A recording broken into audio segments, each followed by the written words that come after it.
আসসালামু আলাইকুম সবাইকে। আজ আপনাদেরকে শিলপাটায় ছোট আলুর চোচা সহকারে ভর্তা বানিয়ে দেখাবো। এখন আমি গ্যাসের চুলায় প্যান বসিয়ে দিলাম। এখন তেল দিয়ে দিব। তেল গরম করে এর মধ্যে শুকনা মরিচ দিয়ে দিব আর পেঁয়াজ দিয়ে দিব। এগুলো ভেজে নিব। আস্তে আস্তে ভেজে নিতে হবে। ভেজে নেওয়া শেষ। এখন নামিয়ে নিব। এগুলো নামানো শেষ। এখন আলুগুলো দিয়ে হালকা একটু ভেজে নিব। ভেজে নেওয়া শেষ, নামিয়ে নিয়েছি। এখন শিলপাটায় বাটবো। তার জন্য আলুগুলো দিয়ে দিয়েছি। অল্প অল্প করে বেটে নিব, কারণ বাটাটা ছোট, তাই আস্তে আস্তে অল্প অল্প করে বেটে নিতে হবে।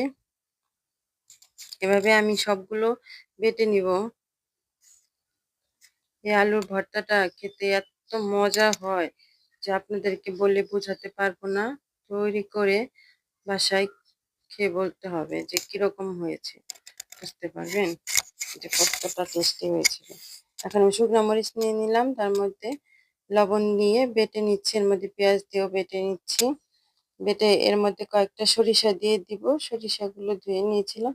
এখন এগুলো দিয়ে বাটবো। এই সরিষাটা দেওয়ার কারণে ভর্তাটা বেশি টেস্টি হয়, ঝাঁঝ লাগে, বেশি মজা লাগে খেতে। গরম গরম ভাতের সাথে এই ভর্তাটা খেতে এত মজা হয়, খুবই মজা লাগে খেতে। এখন আমি বাটাটা শেষ। এখন আমি এগুলো মাখিয়ে নিব। মাখিয়ে একটু লবণ দিয়ে মেখে নিচ্ছি। এখন এর মধ্যে একটু সরিষার তেল দিয়ে দিব। তেল দিয়ে মাখাতে হবে। মিক্সড করে নিচ্ছি। বাটা শেষ, একটা বাটিতে দিয়ে দিলাম। এখন এই পাটাই একটা ভাত মেখে খাবো, খুবই মজা লাগে এভাবে খেলে।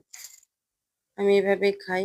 আমার এই ভর্তা বানানোর ভিডিওটি যদি ভালো লেগে থাকলে অবশ্যই লাইক, কমেন্ট, শেয়ার করে দিবেন। আল্লাহ হাফেজ।